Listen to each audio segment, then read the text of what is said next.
Getting kids ready for the return to school is not an easy task. With the nerves and the new routines, it can be a lot for a child to handle. Joining me today with tips on making the transition back to school a smooth one is clinical psychologist Dr. Sharon Saline. Hi, Dr. Saline. Hi, Alana. So great to be here with you today. Yes, likewise. Really just loving being in person. Dr. Sharon Saline, back to school time. It's time to create new routines for your family and your children. That's right. So we want to create predictable, doable routines together. There's no way around this. You have to create some sort of daily structure, and you want to post it in a place where kids can see. So you want to sit down with your kids and say, what do you think that you can do and what you need to do in the morning before school? What do we need to do when you get home from school? And how about before bed? So this helps kids organize themselves, and it reduces family conflict. Use a whiteboard, a chalkboard, or a large calendar to collaborate on what's expected of your child in the morning, after school, and before bed. And keep these action items limited to 3 things so kids can actually do it and they're not overwhelmed. They can check the schedule instead of asking you, hey, what do I need to do now? And what's next? And this will allow them to learn to organize themselves and to plan accordingly.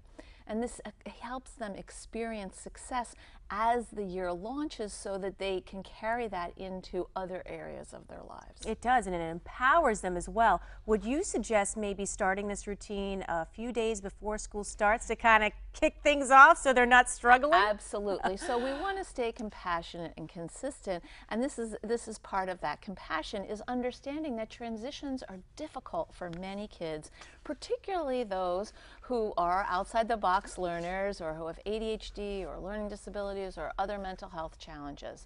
So take the time now. Don't start your bedtime routine the day before school starts. Start it a week before school starts. So you want to set back the hours that they have. Start the calendar. Instead of going to bed at 11, you can go to bed at 10:45, and then 10:30, and then 10. And the same thing with waking up in the morning. We want to give their bodies time to adjust, and we want to aim for steadiness. When your kids are trying to do things, to stick with a new plan, they're going to stumble. You're going to stumble. So our goal isn't perfection, it's about steadiness, and that's the kind of consistency we're looking for. Yeah, what I've learned is that children really thrive on consistency, and it's very helpful for them to create healthy routines that way. Absolutely, but we can't demand perfection from ourselves No. or for them, and I think a lot of parents feel bad about themselves when they are unable to stay consistent. So my advice is, are you able to do it more often than not? That's the way to go. Yeah, don't be too hard on yourself, Exactly, right? exactly. All right, then your third tip is to address anxiety as it occurs, as it comes up with kids, right? Right. So as much as you would like to wave your magic wand and make your kids' anxiety go away, you can't. Anxiety is a signal that something's going on, and that kids have worries. And it's natural to have worries when you go back to school. It's normal to be nervous. So we want to help them manage their fears, because that's how we develop resilience and confidence. So we want to talk about their concerns with them, listen, reflect back what you hear. It sounds like blah, blah, blah. Or what I hear you saying is blah, blah, blah. Maybe role play or brainstorm responses. So if they're concerned about what to say when someone says X, Y, or Z, work with them on saying, that's a really good idea. I'm not sure. Let me think about it.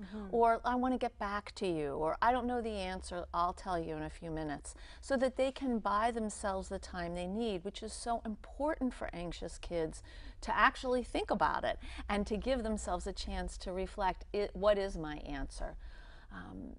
We also don't want to minimize our kids' anxiety at the beginning of school. We don't want to say, oh, it's not a big deal. Right? Don't brush it off. That actually makes them feel worse. We want to teach them tools, and we want to validate and normalize everybody's nervous when you go back to school, particularly after living with COVID for 18 months. Exactly. Some of these kids haven't set foot in a classroom in so long, not to mention they might be nervous about forming new social relationships with classmates they haven't seen. There's a lot of reasons that they should be nervous. Absolutely. In fact, I think the next time I come back is we'll talk about social anxiety. It's such it's such a huge issue for kids right now. It is. And finally, what I want to say to parents of neurodiverse learners, kids with ADHD, learning disabilities, autism, mental health challenges, twice exceptional kids, help your kids start this year smoothly and successfully by setting up a meeting with their guidance counselor, with their classroom teacher in advance of school starting. Maybe let them, if they're starting a new school, like starting middle school or high school, let them go into the building early and walk around, sit with your child and a teacher or their guidance counselor and talk about some of their concerns and what their accommodations are going to be so that they can access them and use them without embarrassment. This is very important for alternative learners because school is often the worst domain of functioning for them. It's their toughest area. So in addition to having all this sort of normal anxiety about going back and the social thing that you mentioned, they also have, I'm not really very good at school. I don't think I'm very good at school, and they're dealing with that layer on top of it. And then if it's a new building, where's the bathroom? Where's this? You know, where's the cafeteria? Exactly. Where's my locker? I don't want to be embarrassed, like looking at a map. Exactly. Yeah. Well, Dr. Sharon Saline, excellent advice as always. I love your thoughtful and mindful approach to parenting. Thank you. It's really, really great. Thanks so much. Thank you so much. I'm thrilled to be here.